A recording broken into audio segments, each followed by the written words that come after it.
మహారాజా, మీరు సరైన సమయానికే రాకపోతే ఇక్కడ మహాప్రళయమే జరిగుండేదేమో. ఈ అనర్థాల కారణం ఇతనే. ఇతన్ని కఠినంగా శిక్షించి ఆస్తికత్వాన్ని కాపాడండి మహారాజా. దేవుడే లేడని చెప్పి మా ఊళ్ళో వీడు చేసిన చండాల పనులకు అంతే లేదు. వీడు మహానాస్తికుడు మహాప్రభు. అవును మహాప్రభు, వీడు పెద్ద హేతువాది. అవును, మొన్నటి వరకు నాస్తికుణ్ణే, హేతువాదినే. కానీ ఆ మంజునాథుడి కృప వల్ల నాకు జ్ఞానోదయమై స్వామి భక్తున్నయ్యాను. ఆయన చెప్పేది దయచేసి నమ్మండి. ఆ స్వామిని దర్శించుకోవడానికి మాకు అవకాశం ఇప్పించండి. మేము నమ్మడం ముఖ్యం కాదు, ఈ ప్రజలు నమ్మాలి. మీరు చెప్పేది నిజమే అయితే మీ భక్తికి ఇదొక పరీక్ష. ఆరిపోయిన దీపాలను వెలిగించి మీ భక్తిని నిరూపించుకోండి. ఆహా, ఎంత అద్భుతం! ఒకానొక నాడు ఒక బోయవాడు వాల్మీకిగా పరివర్తన చెంది రసరమ్యమైన రామాయణాన్ని రచించి మహాకవిగా మారాడని మేము విన్నాం. ఈరోజు ఒక నాస్తికుడు మహాభక్తుడిగా మారి తన భక్తి జ్యోతితో 1,00,000 దీపాలను వెలిగించడం చూసి మేం ధన్యులమయ్యాం. మీలాంటి ఉత్తములు మాతోనే సదా ఉండాలి. పాపకోపంలో పడి కొట్టుకుంటున్న మానవుల్ని భక్తి మార్గంలో నడిపించాలి. క్షమించండి, నేనంత గొప్పవాణ్ణి కాదు. అంతులేని మదమాత్సర్యాలతో ఈ నా స్వామిని 1,000,000 సార్లు తిట్టుంటాను. ఆ పాపానికి ప్రాయశ్చిత్తంగా 1,000,000 లింగాలను ప్రతిష్ఠించి నా జన్మని సార్థకం చేసుకోవాలనుకుంటున్నాను. ఆహా, అటువంటి మహాయజ్ఞానికి సదా మా సహకారం మీకుంటుంది.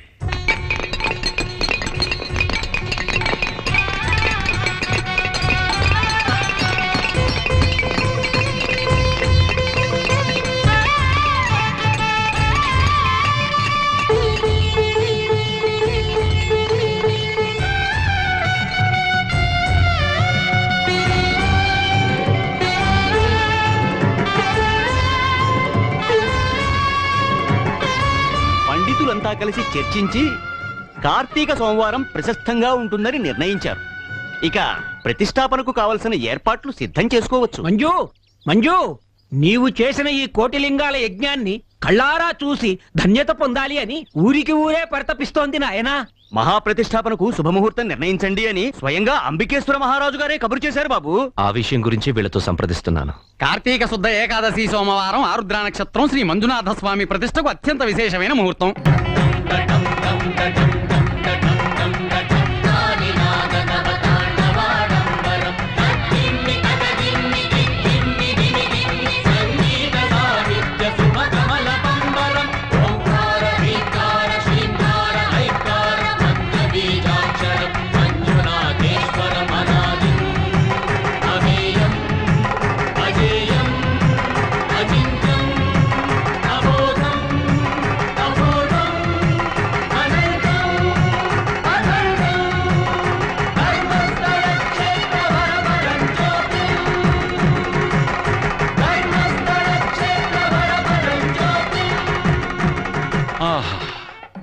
ఎంత అద్భుతం!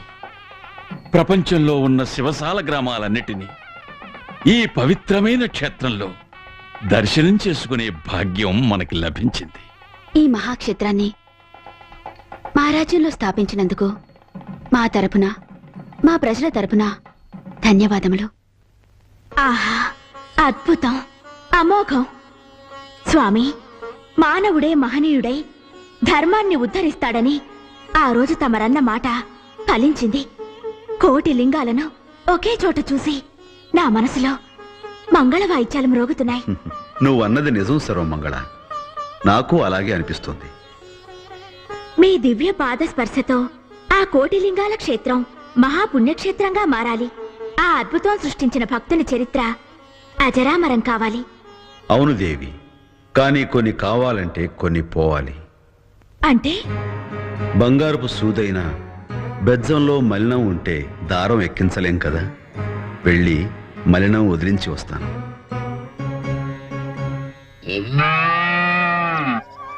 తాత, కడుపులో వినాయకుడి వాహనాలు గిరగిరా తిరుగుతున్నాయి. భోజనం చేద్దాం రా తాత. ప్రతిరోజు అతిథి భోంచేశాకే కదా మనం భోంచేస్తాం. అదిగో మీ నాన్న అతిథి కోసం ఎదురు చూస్తున్నాడు. అతిథి వచ్చి భోంచేశాక మనం భోంచేద్దాం. ఏ అతిథి రావడానికి ఈ రోజు కొంచెం ఆలస్యం అయ్యేలా ఉంది. ఈలోగా మనం గుడికెళ్ళొద్దామా? ఓ గుడికెళ్తే ప్రసాదాలు పెడతారు కదా. అమ్మతో చెప్పొస్తాను. అలాగే. అమ్మా అమ్మా అమ్మా, నేను గుడికెళ్ళొస్తాను. ఏంటమ్మా?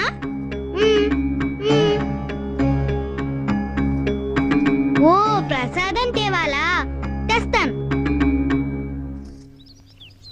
ఈ రోజు ఒక్క అతిథి కూడా వచ్చేలా కనపడడం లేదే.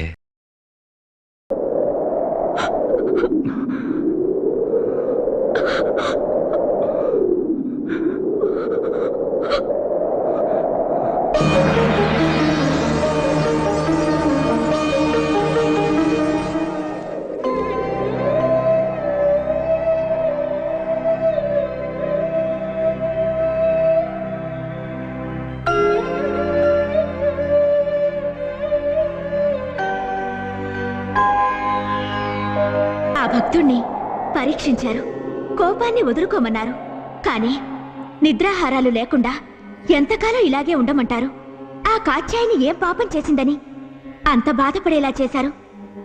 ఓహో, స్త్రీ సమానత్వం, స్త్రీ హక్కులు అట్నుంచి వచ్చావా? ఎంతైనా మీరు ఒక్కటి.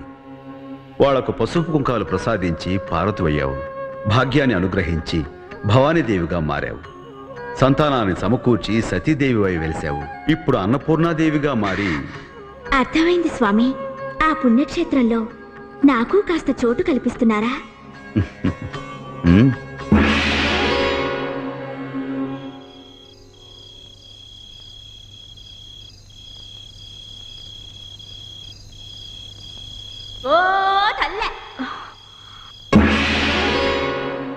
సోది చెబుతానమ్మ సోది. నేనడిగింది నువ్వు చెప్పు, నువ్వు అడగకుండానే నువ్వేం చెయ్యాలో నేను చెప్తా. శ్రీశైలంలో ఉన్న శివయ్యను ఏ పేరున పిలుస్తారు? మల్లికార్జున స్వామి. కాశీలో ఉన్న శివయ్యను ఏ పేరున పిలుస్తారు? విశ్వేశ్వర స్వామి. ధర్మస్థలంలో ఉన్న శివయ్యను శ్రీ మంజునాథ స్వామి. ఆ దేవుడే మీ ఇంటికి భోజనానికి వస్తే నీ భర్త తప్పు పట్టి పెద్ద తప్పు చేసి తల్లడిల్లిపోతుండు కదా. ఎంత తప్పైనా ఎంత పాపమైనా 10 మందిని పిలిచి అన్నదానం చేస్తే ఆ పట్టని తీరిపోతుంది తల్లి. అనుమానం మాని అన్నదానం చేయమను, కష్టాలన్నీ కొండెక్కిపోతాయి. సోది చెబుతారమ్మ సోది.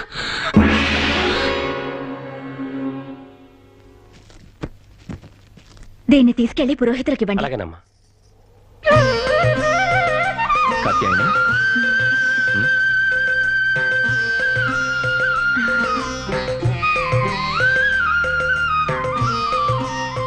బాలశివుడిలా ఉన్నావు. ఎవరు నువ్వు? బాలశివుణ్ణి. అనుమానాలు మాని, ఏమండి బాలశివుడు గారు, మీకేం కావాలండి అని అడగవచ్చు కదా. శివశివా, ఏం కావాలో అడగండి. ఏం స్వామి బాలశివుడు గారు, తమరికి ఏం కావాలండి? నాకు బాగా ఆకలిస్తోంది.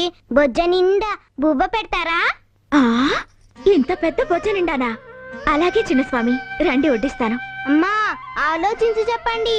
ఇందరి కోసం చేసిన వంటలన్నీ గుటకాయ స్వాహా చేశాననుకోండి, అప్పుడేం చేస్తారు? మళ్ళీ వంట చేస్తాను. ఆహా, ఆదర్శ దంపతులు. మీ భక్తికి మెచ్చి తిని ఇక నా నిజరూప దర్శనం చేసుకొనుడు. అమ్మ గుర్తుపట్టలేదు, నాన్న గుర్తుపట్టలేదు. సిద్ధు, తాతయ్య నీకు వేషం వేసినప్పుడే నేను చూశాను. అప్పుడే చూసారా? నేను మిమ్మల్ని ఆట పట్టిద్దాం అనుకున్నాను. తాతయ్య, అతిథులు వస్తున్నారు, రండి భోజన ఏర్పాట్లు చూద్దాం. నువ్వు వంట పని చూడు, నేను నీళ్ళు ఏర్పాటు చేస్తాను. అమ్మా అమ్మా, నేను వడ్డిస్తానమ్మా. నువ్వు ముందెళ్ళి స్నానం చేసిరా, తర్వాత వడ్డిద్దు గాని వెళ్ళు. సరే. ఏమిటి ఆలస్యం? త్వరగా ఆగవయ్యా, అందరూ గుంపులు గుంపులుగా ఊపుకుంటూ పోతున్నారు. కోటిలింగాల్ని ప్రతిష్ఠించిన మంజు ఊరందరికీ అన్నదానం చేస్తున్నా. దానికి మమ్మల్ని పిలిచాడు, మేము వెళ్తున్నాం. నీకేమిటట? ఏందయ్య వాడో పిచ్చి కుక్క గరిచినట్టు అలసిపోతున్నాడా? ఇదంతా మంజుగాడు చేస్తున్న మాయ. అన్నదానం పేరుతో ఆడుతున్న నాటకం. ఈ అన్నదానం జరగకుండా చూస్తా.